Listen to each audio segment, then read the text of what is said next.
Olá pessoal, sejam bem-vindos à continuidade da nossa disciplina de Direito Penal Parte Geral, onde a gente está, na verdade, trabalhando com a teoria do crime.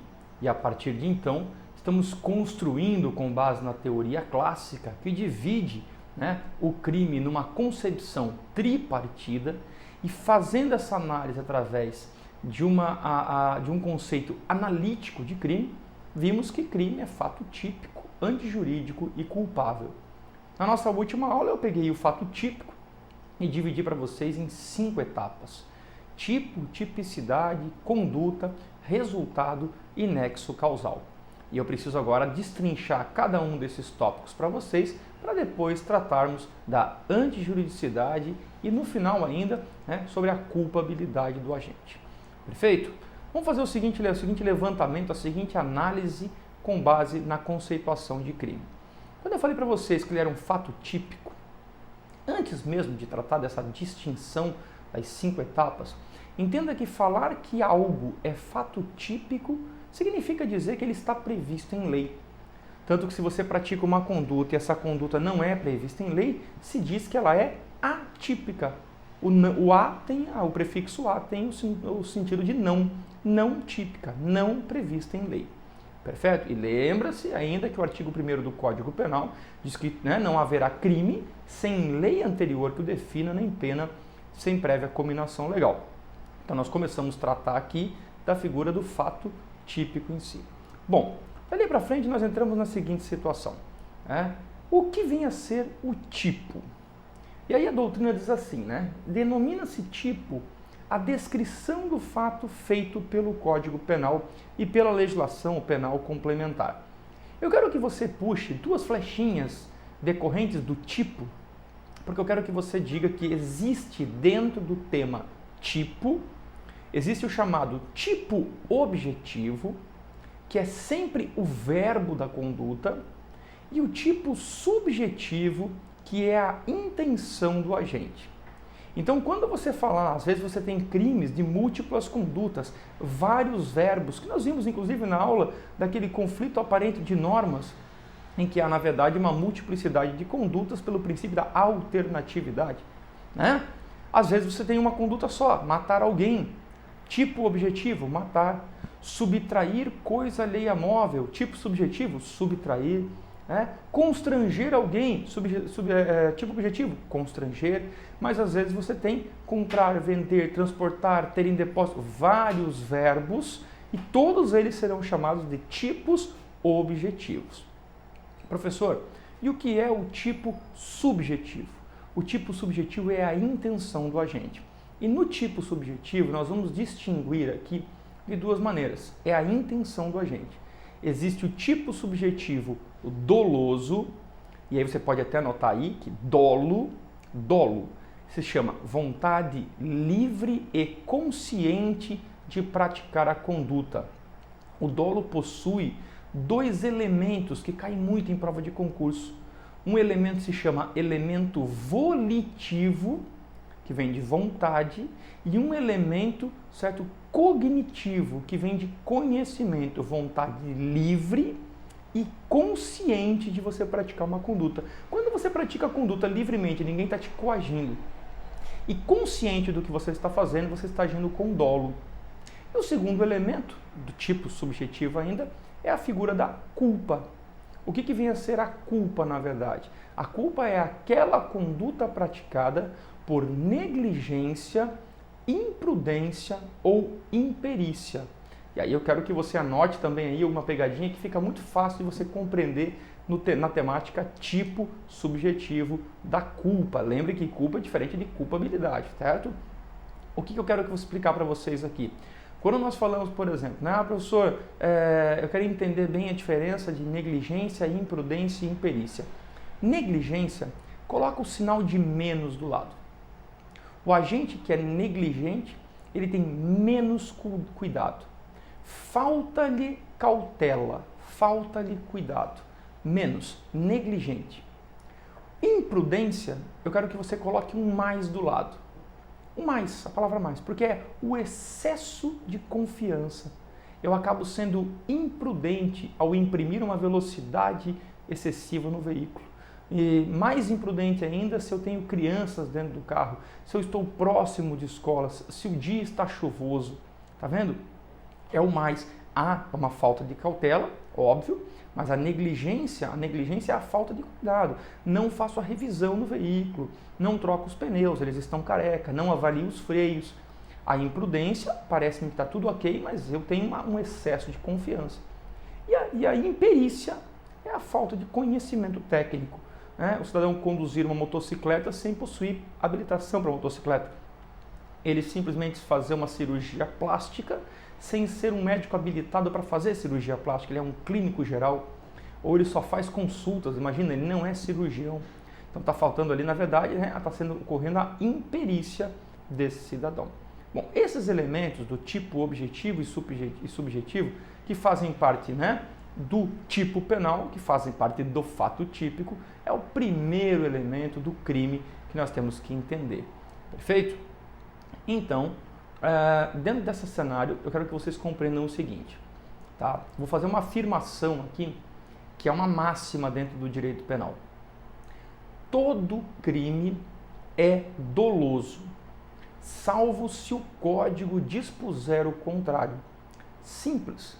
Olha só, todo crime que você for ler a partir do artigo 121 do Código Penal ou qualquer legislação, todo crime, em regra, ele é doloso, ele é praticado por vontade livre e consciente.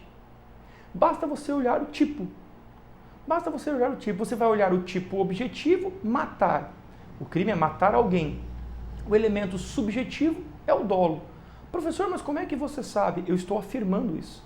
Todo crime é doloso. Só será culposo se o código trouxer expressamente essa previsão. Se você for ler os artigos do Código Penal, por exemplo, que tratam do homicídio, lá no parágrafo 5º diz, se o homicídio for culposo, olha só, ele está dizendo que eu posso matar alguém por negligência, imprudência ou imperícia. Se você ler o crime de furto, subtrair coisa alheia móvel para si ou para outrem, o tipo objetivo é o verbo subtrair. O tipo subjetivo é o dolo. Mas como é que você sabe, professor? Toda vez que não falar nada é dolo. Tá, e eu posso furtar alguém sem querer, por negligência, imprudência ou imperícia? Não. Se você fizer isso, se isso acontecer realmente, você pegar algo por engano, sem ter a intenção, a vontade livre e consciente de subtrair a coisa, você comete uma conduta atípica, porque não há previsão no código do furto culposo. Compreendido? Então esse é um cenário importante que a gente tem que ter quando se refere ao fato típico. Todo crime é doloso, salvo se o código disser o contrário, e isso é comprovado através do tipo. Vou voltar um pouquinho a fita aqui só para você entender. Lembra quando eu falei na aula passada sobre a teoria clássica e a teoria finalista? Na teoria clássica, eles entendem que o dolo e a culpa residem lá na culpabilidade, lá no grau de reprovação. E em compensação, a teoria finalista, que faz uma análise bipartida de crime, diz que não, que o dolo e a culpa residem no fato típico. Eu concordo com essa teoria. Estamos trabalhando com a teoria clássica aqui, porque ele vai ter 3 conceitos, fato típico, antijurídico e culpável, mas para mim, realmente crime é fato típico e antijurídico. O dolo e a culpa residem no fato típico, mais precisamente no tipo subjetivo, certo? Automaticamente a intenção do agente está definida ali no tipo penal. A culpabilidade eu vou analisar depois para fixação de pena ou não, para torná-lo ou não imputável ou inimputável. Perfeito? Vamos adiante. O segundo tópico, tá? Eu pedi até se você puder numerar tipo número 1, tipicidade número 2, conduta número 3, resultado número 4 e nexo causal número 5. Por que eu quero que você numere 1, 2, 3, 4 e 5? Porque a tipicidade, que é o próximo tópico que a gente vai analisar aqui, se você quiser escrever do lado, é assim, ó, abra parênteses e coloque 1 mais 3. Como assim, professor? 1 mais 3. Tipicidade é o ajuste da conduta, número 3, com aquilo que está no tipo, número 1. Ou seja, é a correspondência do fato praticado com a descrição legal existente. Onde não há tipicidade, não há crime. Por exemplo, vou dar um exemplo bem tosco, mas só para a gente poder entender. Matar alguém. Este alguém é um ser vivo nascido de mulher. Se eu matar um cachorro, eu não cometi o crime de homicídio. Por quê? Porque a minha conduta não está batendo com o tipo, não está havendo tipicidade. Deu para compreender? Tipicidade é sempre o nexo entre a conduta e o tipo, por isso 1 e 3. Fechou? Número 3, conduta. Lembre, na verdade, que no direito penal nós vamos ter ação e omissão. Então a doutrina chama de condutas comissivas e condutas omissivas. Condutas comissivas são condutas positivas, de fazer. Condutas comissivas são ação. As condutas omissivas são aquelas negativas, deixar de fazer a conduta. Automaticamente, ao deixar de produzir a conduta, de realizar a conduta, eu tenho uma conduta negativa, omissiva em si. Tá? Então é necessário, obviamente, que o agente haja de maneira livre e consciente, e aí, dependendo da circunstância, ele pode agir com dolo ou com culpa, dependendo da circunstância. Tá? Nos crimes comissivos, como eu falei para vocês, então, existe uma ação positiva, matar, furtar, roubar, e nos omissivos, uma abstenção da ação devida, não fazer o que a lei manda, como, por exemplo, no crime de omissão de socorro. Tá? Depois eu vou voltar um pouquinho ainda no tipo lá, para a gente fazer mais uma abordagem em relação ao dolo, tá?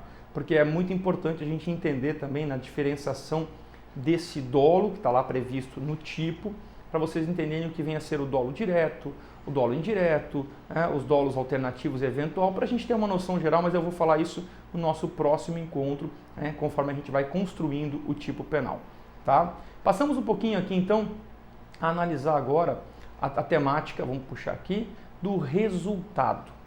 Tá? E o resultado ele pode ser dividido da seguinte maneira. Existem crimes, tá, em que o resultado é chamado de crime material. É aquele em que o resultado ele é palpável. Um homicídio, um furto, um roubo, eu consigo pegar o morto ou a coisa furtada ou roubada. Tá? Ou seja, o tipo penal descreve um determinado resultado, destacando da conduta que deve ocorrer para que se considere o crime consumado. Homicídio, tem que ter alguém morto. Certo? Existem os crimes, na verdade, materiais, existem os crimes formais, aquele que você pratica uma conduta, se espera, obviamente, um resultado, mas ele não precisa ser palpável.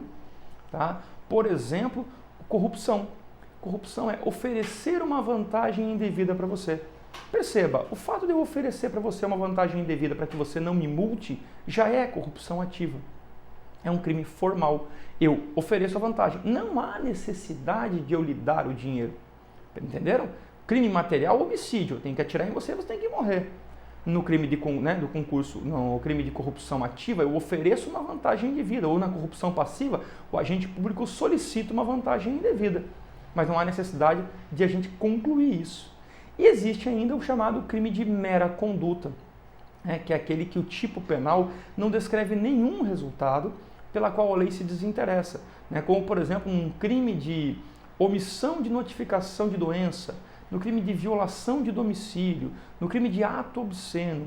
Qual o resultado a gente vai ter numa violação de domicílio? Primeiro que ele não é palpável, não há necessariamente que tenha um resultado palpável, como na corrupção ativa e passiva. Um porte ilegal de arma, eu estar com uma arma na minha cintura aqui, em tese, na verdade, não está fazendo mal a ninguém, mas estou cometendo um crime. Esse é um crime de mera conduta. Violar teu domicílio? Mera conduta. Praticar um ato obsceno? Mera conduta. Certo? Nos crimes formais, então, ele pode ter um resultado, mas eu não preciso que ele seja palpável. E nos crimes materiais, o resultado precisa ser palpável. São modalidades de conduta. Perfeito? De resultado, desculpe. E o último elemento se chama, na verdade, nexo causal. O nexo causal, eu quero que você abra o parênteses e coloque o seguinte: número 3, que era a conduta, mais o número 4, que é o resultado. O que é o nexo causal?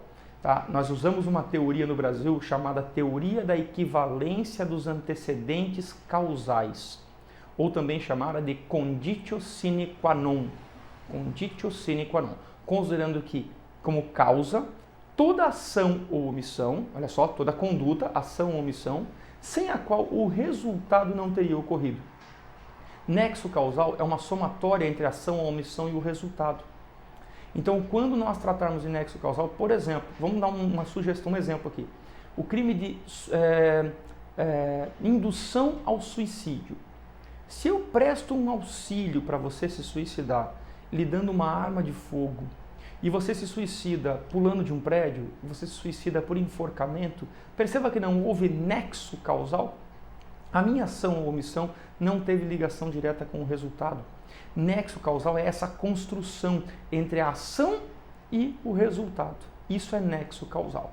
Tá? Então nós vimos tipo, objetivo e subjetivo, que é dentro do fato típico, tipicidade, que é uma relação entre a conduta e o tipo, certo? Nós vimos a figura da conduta, comissiva ou omissiva, resultado, material, formal e de mera conduta, certo? E o nexo causal, que é uma relação entre a conduta e o resultado. Isso, na verdade, esses 5 elementos funcionam, criam a primeira parte do conceito de crime, chamada de fato típico. Na próxima aula eu ainda vou falar de dolo, direto e indireto, e da culpa, e nós vamos trabalhando depois com os outros elementos do conceito de crime. Perfeito? Bons estudos e até o nosso próximo encontro.